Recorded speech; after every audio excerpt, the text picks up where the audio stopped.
I'm going to be able to sit in this chair. So I am going to read Welcome to today's chapter, chapter 15 of These Happy Golden Years by Laura Ingalls Wilder. Chapter 15, Mary Comes Home. Gotta change my glasses.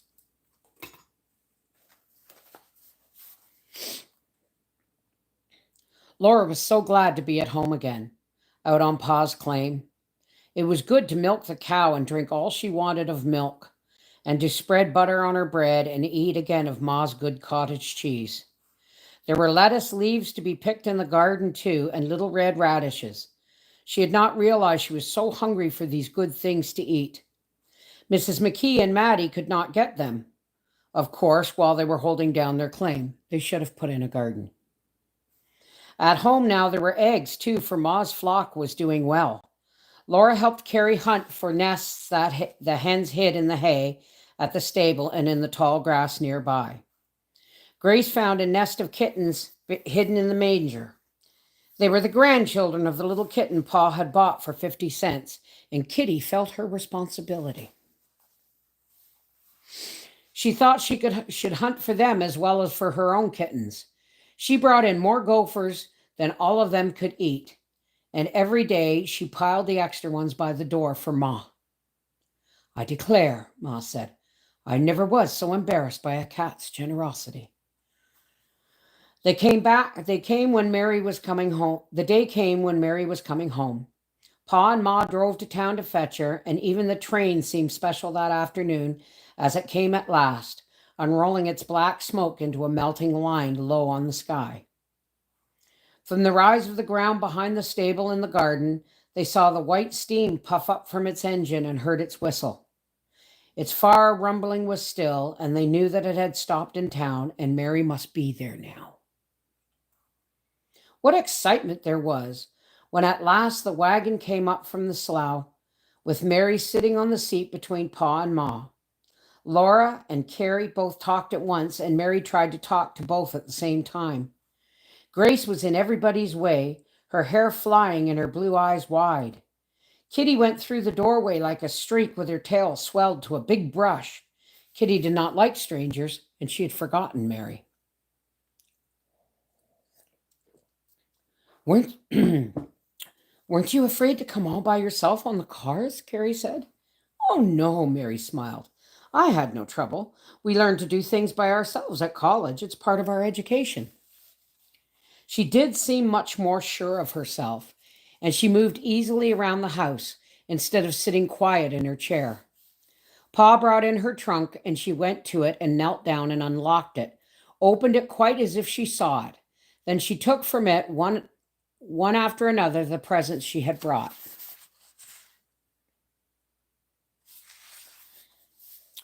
For Ma, there was a lamp mat of woven braid with a fringe all around it of many colored beads strung on stout thread. It's beautiful, Ma said in delight.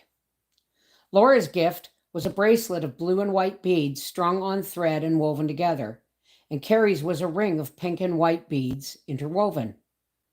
Oh, how pretty! How pretty, Carrie exclaimed. And it fits, too, perfectly. For Grace, there was a little doll's chair of red and green beans strung on wire. Grace was so overcome as she took it carefully into her hands she could hardly say thank you to Mary. This is for you, Pa, Mary said as she gave him a blue silk handkerchief. I didn't make this, but I chose it myself. Blanche is my roommate. We went downtown to find something for you. She can see colors if they are bright, but the clerk didn't know it. We thought it would be fun to mystify him. So Blanche signaled the colors to me, and he thought we could tell them by touch. I knew by the feeling it was good silk. My, did we fool that clerk, and remembering, Mary laughed. Mary had often smiled, but it was a long time since they had heard her laugh out, as she used to when she was a little girl. All that it had cost to send Mary to college was more than repaid by seeing her so gay and confident. I'll bet this was the prettiest handkerchief in Vinton, Iowa, Pa said. I don't see how you put the right colors in your beadwork, Laura said, turning the bracelet on her wrist. Every little bead is in this lovely bracelet is right. You can't do that by fooling a clerk. Some seeing person puts the different colors in separate boxes, Mary explained. Then we only have to remember where they are. Well, you can do that easily, Laura agreed. You always could remember things. You know, I never could say as many Bible verses as you. It surprises my Sunday school teacher now how many of them I know, said Mary. Knowing them was a great help to me, Ma. I could read them so easily with my fingers in raised print and in Braille that I learned how to read everything sooner than anyone else in my class. I'm glad to know that, Mary, was all that Ma said, and her smile trembled. But she looked happier when Mary had given her the beautiful lamp mat. Here is my Braille slate, Mary said, lifting it from her trunk. It was an oblong of thin steel in a steel frame, as large as a school slate, with a narrow steel band across it. The band was cut into several rows of open squares and would slide up and down or could be fastened in place at any point. Tied to the frame by a string was a pencil-shaped piece of steel that Mary said was a stylus. How do you use it? Pa wanted to know. Watch and I'll show you, Mary said. They all watched while she took a thick sheet of cream-colored paper onto the slate under the slide. She moved the slide to the top of the frame and secured it there. With the point of the stylus, she rapidly here and there in the corners of the open squares. With the stylus, she pressed rapidly here and there in the corner of the open squares. There, she said, slipping the paper out and turning it over. Wherever the stylus had pressed, there was a tiny bump that could easily be felt with the fingers. The bumps made different patterns, the sizes of the squares, and these were the Braille letters. I'm writing to Blanche to tell her I am safely home, said Mary. I must write to my teacher, too. She turned the paper over, put it in the frame again, and slipped the slide down, ready to go on writing in the blank space. I'll finish it later. It is wonderful that you can write to your friends and that they can read your letters, said Ma. I can hardly believe that you're really going to get the college education that we always wanted you to have. Laura was so happy she felt like crying, too. Well, Pa broke in. Here we stand talking when Mary must be hungry and it's chore time. Let's do our work now and we'll have longer to talk afterward. Hey, Linda.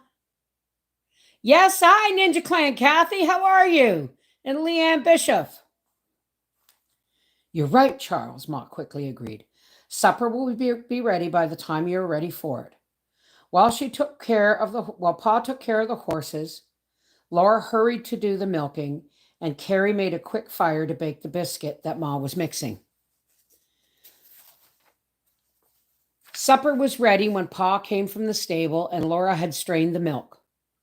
It was a happy family all together again as they ate of the browned hashed potatoes, poached fresh eggs, and delicious biscuit with Ma's good butter. Pa and Ma drank their fragrant tea, but Mary drank milk with the other girls. It's a treat, she said. We don't have such good milk at college. There was so much to ask and tell that almost nothing was fully said, but tomorrow would be another long day with Mary, and it was like old times again when Laura and Mary went to sleep as they used to in their bed where Laura for so long had been sleeping alone. It's warm weather, Mary said, so I won't be putting my cold feet on you as I used to. I'm so glad you're here, I wouldn't complain, Laura answered. It would be a pleasure. Would you guys like another? Let me see. Let me see the chapter, how long it is. Would you like another chapter? Hey. Yes, Ninja Clan Kathy, I see you. All right, here we go. Chapter 16, Summer Days. It was such a joy to have Mary at home that the summer days were not long enough for all their pleasures. listening to Mary's story of her life in college, reading aloud to her, planning and sewing to put her clothes in order, and once more going with her for long walks in the late afternoon, made the time go by too swiftly. One Saturday morning, Laura went to town to match Mary's last winter best dress in silk to make a new collar and cuffs. She found just what she wanted in a new milliner's and dressmaker's shop. And while Miss Bell was wrapping up the little package, she said to Laura, "I hear you're a good sewer. I wish you would come and help me. I'll pay you 50 cents a day from 7 o'clock to 5 if you bring your dinner." Laura looked around the pleasant new place with the pretty hats in two windows, bolts of ribbon, in a glass showcase, and silks and velvets on the shelves behind it. And now we go to the dollar store and get little cardboard spools of crap from China. There was a sewing machine with an unfinished dress lying across it, and another lay on a chair nearby. "You can see there is more work here than I can do," Miss Bell said in her quiet voice. Miss Bell was a young woman, and Laura thought her handsome with her tall figure and her dark hair and eyes. Laura decided it would be pleasant to work with her. "I will come if Ma is willing I should," she promised. "Come Monday morning if you can," said Miss Bell. Laura left the shop and went up the street to the post office to mail a letter for Mary. There she met Mary Power, who was on her way to do an errand at the lumber yard. They had not seen each other since the buggy ride in early spring, and there was so much to talk about that Mary begged Laura to come with her. "All right, I will," Laura said. "I'd like to ask Mr. McKee how Mrs. McKee and Maddie are getting along anyway."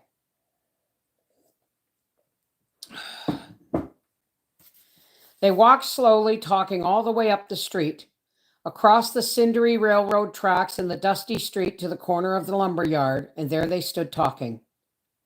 A yoke of oxen was coming slowly into town on the country road from the north, hauling a lumber wagon. A man walked beside the farther ox, and Laura idly watched him as he swung a long whip. The ox trudged along until nearly to the corner, then started ahead quickly. Mary and Laura stepped back. The man commanded, "Whoa, ha!" But the oxen did not turn left. They swung to the right around the corner. "Gee, then, go where you're a mind to," the driver ordered, and then impatiently but jokingly. Then he looked at the girls, and they exclaimed together, "Almanzo Wilder!" He raised his hat with a cheerful flourish to them and hurried along the street with the oxen. "I didn't know him without his horses," Laura laughed.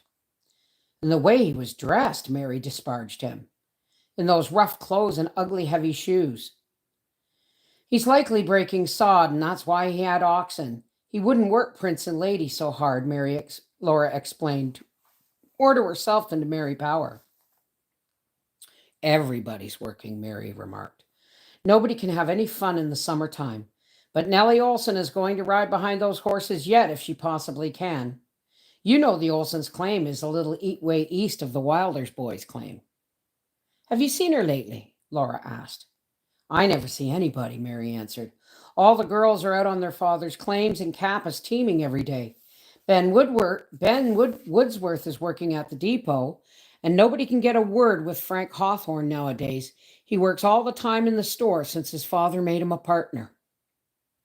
Minnie and Arthur are out with their folks on their homestead, and here I haven't seen you since early April." "Never mind, we'll see each other all next winter. Besides, I'm coming to town to work if Ma says I may." And Laura told Mary that she expected to sew for Miss Bell. Suddenly, she saw that the sun was almost overhead. She stopped only a moment in the lumberyard office to hear from Mr. McKee that Mrs. McKee and Maddie were getting along all right, though they still missed her. Then quickly she said goodbye to Mary and hurried away on her walk home. She stayed in town too long. Though she walked so fast she was almost running, dinner was ready when she reached home. I'm sorry I stayed so long, but so many things happened," she made excuses. "Yes, Ma inquired?" "Yes," Ma inquired, and Carrie asked, "What happened?" Laura told of the meeting of Mary Power and of seeing Mr. McKee. I visited too long with Mary Power, she confessed. The time went so quickly I did not know it was so late. And then she told the rest. Miss Bell wants me to work for her in her shop. May I, Ma? Why, Laura, I declare I don't know, Ma exclaimed. You've only just got home. She will pay me 50 cents a day from 7 o'clock to 5 if I bring my own dinner, Laura told them. Well, that's fair enough, said Pa. You take your own dinner, but you get off a half hour early. An hour early, sorry. But you came home to be with Mary, Ma objected. I know, Ma, but I will see her every night and morning and all day Sunday, Laura argued. I don't know why, but I feel I ought to be earning something. Well, that's the way it is once you begin to earn, Pa said. That's the way it is when the importance of money outstrips the importance of self-reliance. And this is a good example of what has happened to society, going from being self-sufficient to earning money to pay for things, to the point where today everybody has to earn money to live instead of living self-sufficiently. Isn't that sad? And this wasn't more than 140 years ago.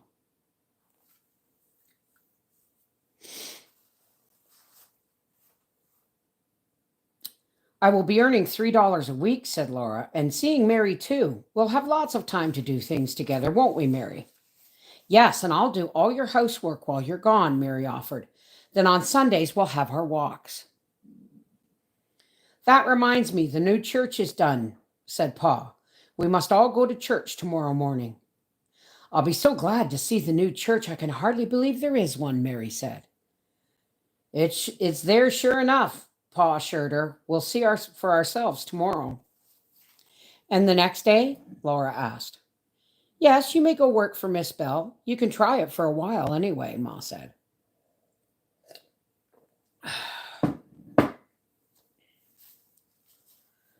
Sunday morning, Pa hitched the horses to the wagon, and they all rode to church. It was large and new, with long seats that were comfortable to sit in. Mary liked it very much after the small chapel at college, but she knew hardly anyone there. On the way home, she said, There's so many strangers. They come and they go, Pa told her. No sooner do I get acquainted with a newcomer than he sells the relinquishment on his claim and goes west, or else his family can't stand it here and sells out and moves back east. The few that stick it out are so busy we don't have time to know each other. It doesn't matter, Mary said. I will soon be going back to college, and I know everyone there. After the Sunday dinner, when the work was done, Carrie sat down to read the Youth's Companion. Grace went to play with the kittens in the clean grass near the door. Ma rested in her rocking chair by the open window, and Pa lay down for his Sunday nap, when Laura said, Come, Mary, let's go for our walk. They walked across the prairie to the south, and all along their way to the wild June roses blooming. Laura gathered them, and she filled Mary's arm with all she could hold. Oh, how sweet, Mary kept saying. I have missed the spring violets, but nothing is sweeter than prairie roses. It is so good to be home again, Laura, even if I can't stay long. We have until the middle of August, said Laura, but the roses won't last that long. Gather your roses while ye may, Mary began, and she quoted the poem for Laura. Then as they walked together in the rose-scented warm wind, she talked of her studies in literature. I'm planning to write a book someday, she confided, and then she laughed. But I plan to teach school, and you're doing that for me, so maybe you'll write the book. I write a book? Laura hooted. She said blithely, I'm going to be an old maid school teacher like Miss Wilder. Write your own book. What are you going to write about? But Mary was diverted from the subject of books. She inquired, Where is that Wilder boy that Ma wrote me about? It seems he'd be around sometime. I think he's too busy on his claim. Everybody's busy, Laura answered. She did not mention seeing him in town. For some reason that she could not explain, she felt shy about talking about it. She and Mary turned and went rather quietly back to the house, bringing into it the fragrance of the roses they carried. Swiftly that summer went by. Every weekday, Laura walked into town in the early morning carrying her lunch pail. Often Pa walked with her, for he was doing carpentry work on the new buildings that newcomers were building. Laura could hear the hammers and saws while she sewed steadily all day long, pausing only to eat her cold lunch at noon. Then often, with Pa, she walked home again. Sometimes there was a pain between her shoulders from bending over her work, but that always disappeared during the walk, and then came the happy evening at home. At supper, she told all of she'd seen and heard in Miss Bell's shop. Pa told any news he had gathered, and they all talked of the happenings on the claim and in the house, how the crops were growing, how Ma was getting along with Mary's sewing, how many eggs Grace had found, and the old speckled hen that had stolen her nest and just came off with 20 chicks. I've had that happen. It was at the supper table that Ma reminded them that tomorrow was the 4th of July. What are we going to do about it? I don't see how that we can do anything, Carolyn. No way I know of to prevent tomorrow's being the 4th, Pa teased. Now, Charles, Ma reproached him, smiling. Are we going to the celebration? There was silence around the table. I cannot hear you when you all talk at once, Ma teased in return. If we are going, we must think about it tonight. I've been enjoying having Mary here that I forgot about the 4th, and nothing is prepared for a celebration. My whole vacation is a celebration, and it seems to me enough, Mary said quietly. I've been in town every day. It would be a treat for me to miss a day. Then Laura added, but there are Carrie and Grace. Pa laid down his knife and fork. I'll tell you what. Caroline, you and the girls cook a good dinner. I'll go to town in the morning and get some candy and firecrackers. We'll have our own 4th of July celebration right here at home. What do you say to that? Get lots of candy, Pa, Grace begged while Carrie urged, and lots of firecrackers. Everyone had such a good time the next day that they all agreed it was much more fun than going to town. Once or twice, Laura wondered if Almanzo Wilder were in town with the brown horses, and she thought of Nellie Olson, and the thought of Nellie Olson crossed her mind. But if Almanzo wanted to see her again, he knew where she was. It was not her place to do anything about it, and she didn't intend to. All too soon, the summer was gone.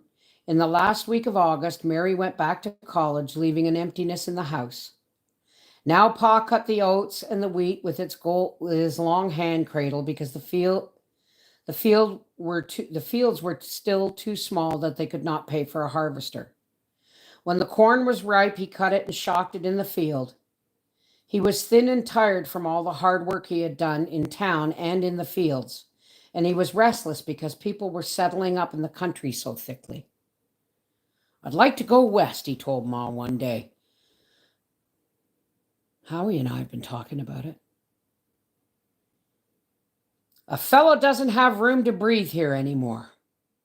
Oh, Charles, no room with all this great prairie around you, Ma said. I was so tired of being dragged from pillar to post. I thought we were settled here.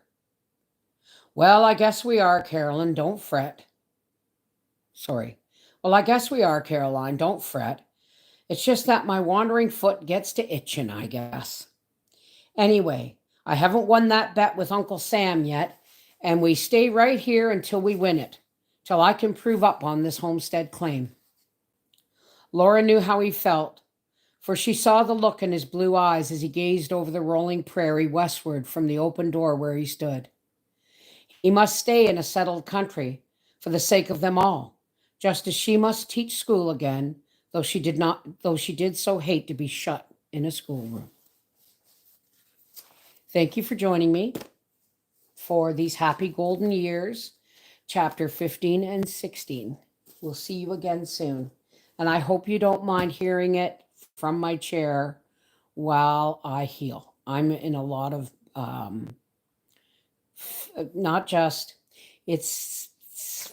I'm in a lot of pain. I'm in a fibro flare, and my lower back is really sore from the trauma. So it's going to be at least a week before I'm up and completely mobile again. All right.